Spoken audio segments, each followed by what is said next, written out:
बाल ने अपनी पत्नी तारा से कहा था, जो कदाच मोहि मारहि तो पुण्य होब सनाथ। और वस्तुतः गोस्वामी जी का यहाँ सनात लिखने का भाव ये है कि जीव जब तक भगवान का नहीं हो जाता है तब तक तो अनाथ ही है। सनाथ तो वही है जिसके नाथ भगवान श्री रामभद्र हो गए। इसलिए बाल ने सफल जन्म माना। और एक बड़ी विलक्षण बात यहाँ पर गोस्वामी जी ने लिखा, प्रभु चीन्हा, यानी भगवान को वो पहचान गए। और भगवान को कौन पहचानता है? सिद्धांत तो कुछ और कहता है, लेकिन गोस्वामी जी लिखते हैं कि सफल जन्म माना प्रभु चीन्हा। बाल अब प्रभु को पहचान गए। और वाल्मीकि जी क्या कहते हैं अपने आश्रम में, जब भगवान राघवेंद्र सरकार गए तो वाल्मीकि जी ने अपने आश्रम में स्वागत करने के बाद क्या कहा, जग पेखन तुम देखन हारे, विधि हरि शंभु नचावनि हारे, तेऊ न जानहि मरम तुम्हारा, और तुम्हीं को जाननिहारा। जब ब्रह्मा, विष्णु और महेश भी आपके स्वरूप का यथावत बोध नहीं कर पाते तो फिर दूसरा कर ही क्या सकता है। महाशिष्यों ने पूछा, वाल्मीकि जी से पूछा कि क्या भगवान श्री राघवेंद्र सरकार को आज तक कोई नहीं जान पाया? तब वाल्मीकि जी ने कहा, जान पाया। प्रश्न उठता है, कौन जान पाया? तब वाल्मीकि जी ने उत्तर दिया, सोई जाने जेह देहु जनाई, जानत तुम्हीं होई जाई।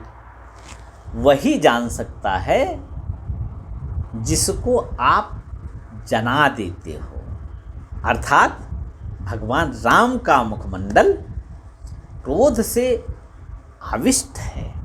लेकिन अब देखो कितनी विपरीत बात है कि भगवान राम अब यहाँ पर अभिनय कर रहे हैं क्रोध का, लेकिन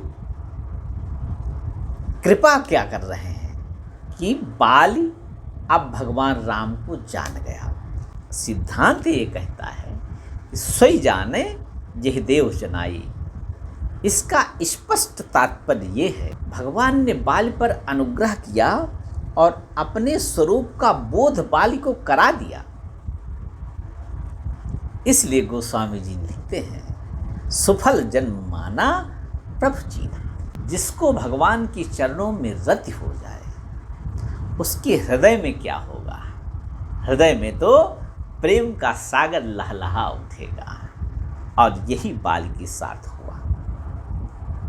गोस्वामी जी आगे अद्भुत बात लिखते हैं जो अत्यंत आश्चर्यचकित करती है। बात गोस्वामी जी की लेखनी अद्भुत है। उन्होंने लिखा, हृदय प्रीति मुख वचन कठोरा। अब सीधा सा तात्पर्य ये है कि बाली के हृदय में प्रेम है लेकिन वाणी में कठोरता है। सैद्धांतिक रूप में, व्यवहारिकता में तो ये देखा जाता है कि जिसके प्रति प्रेम है उसके प्रति वाणी भी मधुर होती है। लेकिन यहाँ पर ये विषम परिस्थिति है, जो दो विपरीत किनारे हैं। एक तरफ प्रेम है, एक तरफ वाणी में कठोरता है। गोस्वामी जी यहाँ पर भगवान की एक कौतुक लीला को दर्शाना चाहते हैं। वो कौतुक लीला क्या? प्रश्न ये उठता है कि बाल से भगवान राम प्रेम देने के बाद कठोर वाणी में क्यों कहलवाना चाहते हैं? आखिर राघवेंद्र सरकार यहाँ पर किस चीज का प्रतिपादन करना चाहते हैं? प्रश्न ये है। भगवान राघवेंद्र सरकार जगत गुरु हैं, सर्वेश्वर है और अनंत कोटि ब्रह्मांड नायकों के मालिक भी हैं और गुरु भी हैं। ज्ञानम सत्यम अनंतम ब्रह्म, ज्ञान ब्रह्म स्वरूप है और ब्रह्म में ज्ञान की पराकाष्ठा होती है। जो खड़ैश्वर्य हैं उनमें भगवान में ज्ञान की पराकाष्ठा होती है। उसी का अंश किसी को मिल गया तो व्यवहार जगत में लोग उसको ज्ञानी कहने लगते हैं। जो जगत गुरु हो वही भगवान श्री राम है। भगवान श्री राम तो जगत गुरु हैं, अखंड ब्रह्मांड के गुरु हैं। पूर्वे शामपि गुरु काले नानवच्छेदात्। योग दर्शन के परम आचार्य महर्षि पतंजलि जी ने भगवान के बारे में कहा है कि भगवान पूर्वे शामपि गुरु काले नानवच्छेदात्। भगवान राम सबके गुरु हैं, काल की मर्यादा से वो बाहर है। ऐसे मेरे परमात्मा श्री राघवेंद्र सरकार बाल के सामने खड़े हैं। सबसे बड़े विद्वान से कोई साधारण पढ़ा लिखा व्यक्ति जिसकी परीक्षा स्वयं लेने आया हो कोई आचार्य, उससे उल्टा कोई प्रश्न कर दे, परीक्षार्थी परीक्षक से ही प्रश्न कर दे, तो ये तो उल्टा बात हो गई। और यहाँ पर ये उल्टा बात हो रही है। जो जगत के गुरु हैं, पूर्वी शामपि गुरु, जो सबके गुरु हैं, उनसे अब यह जीव प्रश्न कर रहा है। होना तो ये चाहिए भगवान राघवेंद्र सरकार बाली से प्रश्न करें, लेकिन अब यहाँ पर भगवान राम की यही तो उदारता है कि जब किसी को अपनाना चाहते हैं तो उसकी सब बातों को, उनके सब कार्यों को बड़े आदरपूर्वक लेते हैं। और बाली ने प्रश्न किया, और प्रश्न ऐसे नहीं किया, कर्कश वाणी में किया, गर्जना करते हुए किया। इसलिए गोस्वामी जी ने एक बड़े कठोर शब्द का प्रयोग किया, हृदय प्रीति मुख वचन कठोरा।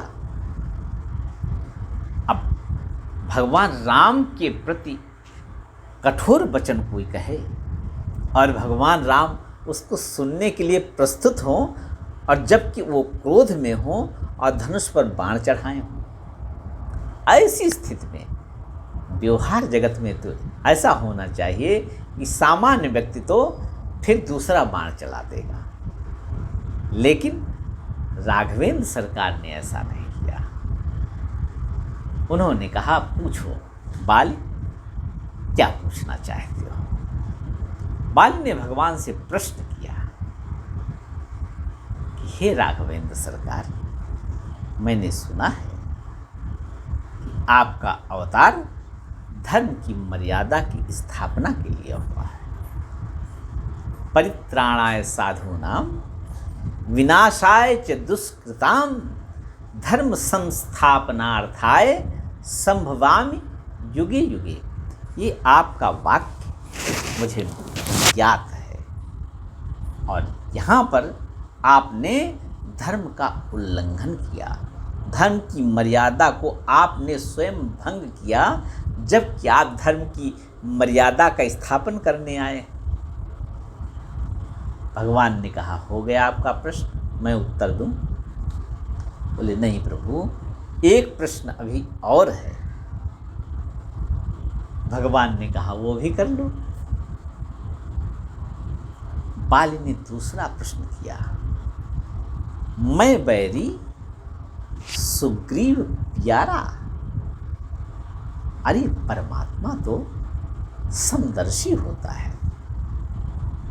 और यहाँ पर मैं देख रहा हूँ कि मैं बैरी हो गया और सुग्रीव प्रिय हो गया, जबकि आपका वाक्य है समोहम सर्वभूतेषु न मे द्वेष्योऽस्ति न प्रियः। सबको मैं समदृष्टि से देखता हूँ, न मैं किसी से द्वेष करता हूँ, न कोई मेरा प्रिय है, अर्थात आप समदर्शी हैं। और आपने सुग्रीव का पक्षपात किया और मेरा वध करने के लिए बाण मारा। ये मेरे दो प्रश्न हैं। भगवान ने कहा मैं उत्तर दूं क्या? बाल ने कहा हाँ, मैं इनका उत्तर जानना चाहता हूं। और वस्तुतः भगवान राम इन्हीं दो प्रश्नों का उत्तर देने के लिए बाल से कहलवा रहे हैं, क्योंकि आने वाले समय में यह प्रश्न हर जीव का हो जाएगा। ये दो प्रश्न भगवान राम के ऊपर सदा उठते रहेंगे कि भगवान राम ने बाली को अधर्म पूर्वक मारा। पहला प्रश्न युग युगांतर तक भगवान राम के ऊपर रहेगा कि बाली को भगवान ने छुपकर मारा, अधर्म पूर्वक मारा। और दूसरा, जब भगवान थे तो समदर्शी क्यों नहीं थे, उन्होंने पक्षपात क्यों किया? संभवतः इन्हीं दो प्रश्नों का उत्तर भगवान ने देना यहीं पर उचित समझा और उन्होंने बाल के मुख से ये प्रश्न करवा लिया। नहीं तो भगवान राम तो एक ही बाण प्राण हरि लीना, दीन जान तेहि निज पद दीना। विराट को क्या किया भगवान ने? एक ही बाण मारा और उसके प्राण पखेरु उड़ गए, प्राण हरि लीना। और भगवान ने यहाँ पर बाली को बाण मारा और सुग्रीव से कहा भी था कि सुन सुग्रीव मारी हो बाली एक ही प्राण। तो सुग्रीव को भी संभवतः लगा होगा कि भगवान राम बाण चलाएंगे, बाली को बाण लगेगा और बाली का प्राण निकल जाएगा। लेकिन यहाँ ऐसा नहीं हो रहा। इसका कारण एक ही है, भगवान राम का कोई व्यापक उद्देश्य है जिसके कारण भगवान राम ने बाली को बाण मारा और बाली तुरंत नहीं मरे।